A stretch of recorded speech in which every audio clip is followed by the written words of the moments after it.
Serious, what stories about WW2 did your grandparents tell you, and or what did you find out about their lives during that period? Edit. Wow, I really did not expect it to blow up like this. THX for all the love. These kind of stories should be remembered to show that war sucks.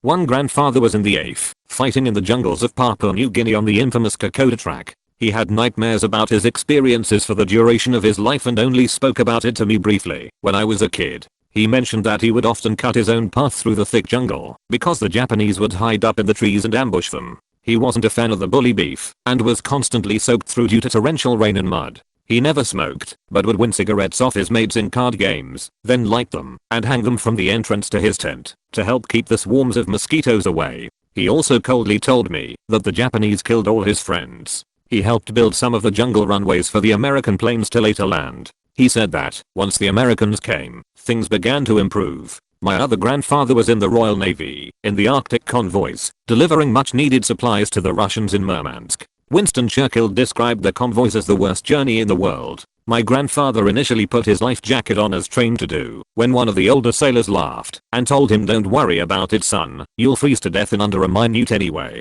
They'd often have to chip away the thick ice on ships to prevent them capsizing. His ship was involved in numerous battles against larger, heavier armed German ships, as well as U-boats and planes. He told me how his ship had to use its last remaining torpedo to scuttle fellow crippled Royal Navy ship, HMS Edinburgh, which was carrying heaps of gold bullion from Stalin, to prevent it slipping into enemy hands. The gold was salvaged in the 1980s. He never said much, but he did talk once about throwing explosives of some kind in a river to catch fish. He was in the South Pacific as a Marine. I just remembered another one. He did not smoke, so he traded his cigarettes till he had enough for a typewriter, so he could type his letters to his wife and my mom, his daughter, who was born after he went to war. My granduncle was part of a cleanup crew in Japan after the Battle of Leyte. So after all the fighting was done, they'd send his unit in to clear out the bodies of the fallen Japanese. He said that they would loot their bodies, take treasures like knives, swords, gold off the teeth, and then put their bodies on a giant landing craft, the kind that open up on a beach, and take them out to sea to dispose of them. He says he'll never forget watching the sharks just go to town on the dead. Haunts him to this day. Edit. This was in Philippines, not Japan. But it was a battle against the Japanese. Another edit. The intention was to give them a sea burial, since the Japanese left their dead upon retreat. It wasn't meant to desecrate the deceased further. My grandfather befriended a German family during the war. They would cook him meals, and the mother would wash his clothes. One day he loaded up a box with eggs and used toilet paper to make sure they didn't break. The next day there was a note in his laundry thanking him for the eggs, but an even bigger thank you for the toilet paper. They hadn't had any in years. I had a great uncle who was part of the occupying forces in Germany. He loved dogs and purchased a full-blooded German Shepherd while overseas. He couldn't keep the dog with him, so he had a German family look after the dogs. Meat was hard to come by, so every week or so, my uncle would bring the family meat to feed the dog. It was only after getting the dog home my uncle discovered the dog absolutely loved sauerkraut and didn't quite know what to do with the meat. It turns out the German family was taking the meat for the dog and eating it themselves and feeding the dog sauerkraut. My grandpa very rarely talked about it, but he was in the Pacific in WW2. He caught malaria and was sent to a hospital ship to recover, and the Japanese sunk the ship. So he floated for like 10 hours clinging to the wreckage with active malaria before finally being rescued. And after all that, he re-enlisted and fought in the Korean War also. My grandfather joined up in 1943 when he turned 18 years old. He was stationed on a Pacific island where he basically became a radar O'Reilly. His family were Mennonites, so he was a conscientious objector. He was a medic, clerical worker, cook, ditch digger, driver, and anything else that he was asked. Most of his time was spent cleaning up after everyone else and watching for air raids by the Japanese Air Force. Edit. My mom said that he watched the Japanese planes surrender on the US Missouri.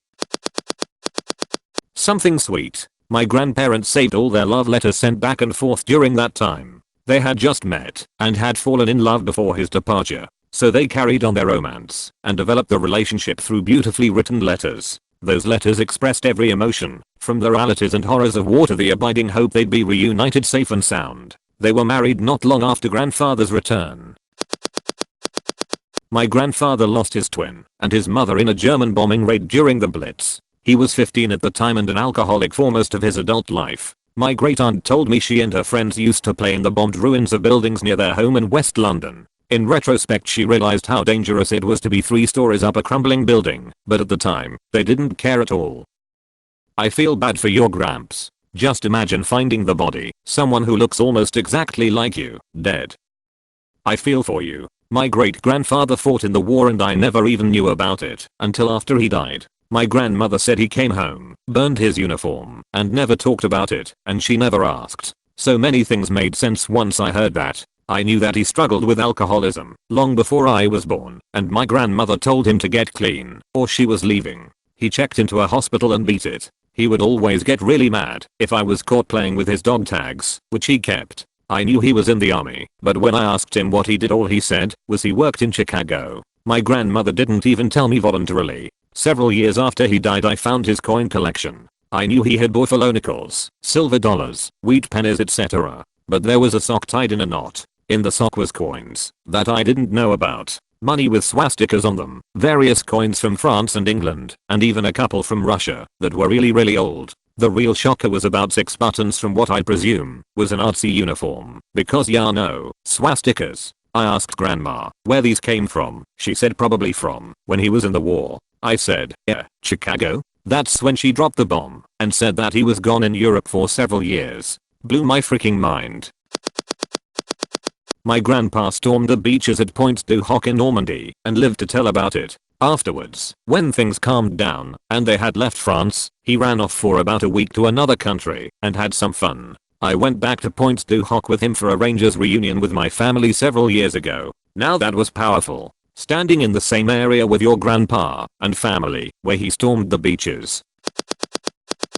My grandfather was a kid during WW2. He was born in 1931. He lived in Rugenwald, which used to be part of Germany. Today it's Poland, near the city of Szczecin. His dad had to fight for the Nazis, even though they were not particularly fond of their ideas. My grandfather had to go to Hitler Youth, where they would make all sorts of week-long trips through forests, learn how to handle guns, etc. He wasn't able to visit school for some time due to Germany losing the war. My great-grandfather obviously fought the Russians on the Eastern Front, but he was captured on a mission in Russia and kept as a war prisoner. When he had a really bad lung infection, and it was becoming clearer that Germany will be losing this war, he was released from prison and was able to spend 3 more days with his family before he passed. Then it was my grandfather's turn to try and earn some money, as he was the only son they had and his mum had to take care of his youngest sister. When Russia took over the whole area, they gave the Germans in the area the chance to leave for Western Germany. They provided 1 train and said whoever could get on there was free to go. The rest would stay there.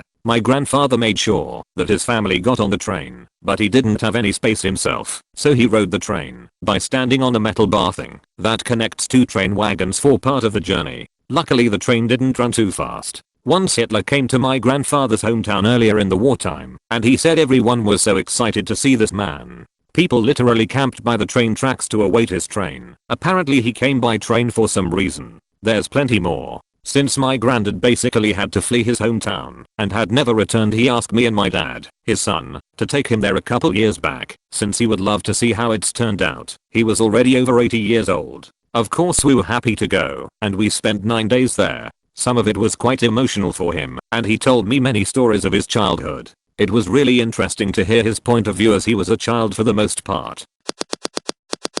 My great-grandfather never talked about the war until he had his stroke. We knew he had a Purple Heart and a Bronze Star, but we didn't know how he got them. He was just a private, and he'd had enough of the military when the war was over. After the stroke, he seemed to loosen up. He laughed about sighting rifles in by shooting at chickens. He showed us pictures of him in front of the Eiffel Tower. Turns out he was occupation force. Ended up occupying an area near Berlin that became involved in the Battle of the Bulge. Apparently, while he was fighting, some sort of explosive blew off his buddy's leg, so grandpa did what anyone else would do and threw his buddy over his shoulder to get him to the med tent. This included running across a field in the line of sight of a German machine gun nest. He was shot in the leg and some more shrapnel ended up in his chest. Somehow, grandpa and his buddy survived. We thought he was embellishing it, but the Bronze Star paperwork included a report that we found after he passed away. 2 higher-ups signed that the story was true, so I guess I have to believe it. He told us it wasn't that big of a deal, and that he didn't deserve all those medals for what he did. What a badass. R.I.P. Gramps. Grandpa and grandma were out in Austria. Grandma was super pregnant with my aunt. They were stumbling through the forest when they met 5 Afro-American soldiers. Might have been the first time they'd seen black people. One asked Grandpappy to come closer. No common language, just by using hand signs. They both thought that that's the end. They're done. It's scary to run into guys with big guns in the forest. Turns out, they got a bunch of eggs in exchange for some help at a nearby farm, and when they saw grandma's big belly they thought she'll be needing the extra calories more than them, so they put it all into Pa's hat and pointed on grandma, smiling. Best dudes ever. Got 2 stories. Grandmother on my mom's side told me this story. I remember first time when the Germans came into my village. I was outside playing with my cousin when my mom came and pulled us into the house and said, "SSH, be silent, the Germans are here." We stood by the window that had a little opening and saw how German soldiers walked on the road with tanks and knocked on people's doors and pulled some of them out. I saw my neighbor get shot on the spot. I was 5 years old and still remember it clearly. Grandmother on my dad's side, we lived just by the Danube, and I remember seeing the Germans on the other side of the stream. They started to board some small boats to cross the river. After some minimum they started to shell and shoot towards us, and I took my little brother in my arms and started to run for my life. I was 9 years old and my brother 4 inches. They didn't care how we looked like or not. They hated us because we are Slavs and not Germans.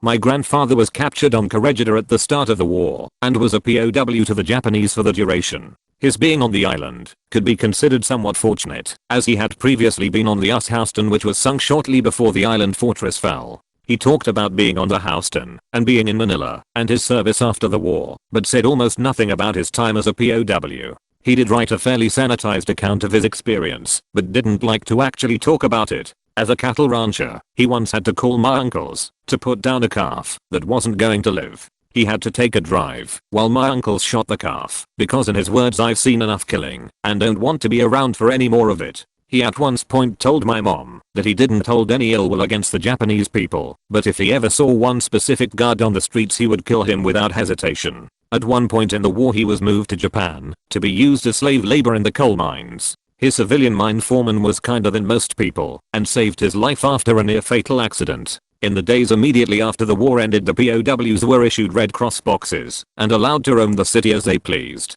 My grandpa ran into his former foreman, whose family was now starving due to the severe food shortages. My grandpa spent the next few weeks bringing the Japanese family food from this Red Cross packages and continued to mail them care packages after he was returned home. Having sold everything else of value, the foreman gave him their only remaining possession in thanks, a traditional wedding kimono that had been in the family for generations. The 2 men remained lifelong friends, and in the early 2000s, after both men had passed, my family flew to Japan to return the kimono to his widow and sons. It was an extremely emotional visit for both sides. My grandpa had a hard life growing up and saw the Navy as a source of stability, enlisting before the start of the war. He loved the sense of order and camaraderie being in the service gave him, and stayed until retirement shortly before Vietnam got going in earnest. His time as a POW was too horrific to talk about this, so for most of my life there was a hole in his stories between 1942 and 1945. The things I found out about the camps he was in are truly horrific. The tortures the men endured, and the fact that any of them survived at all is amazing.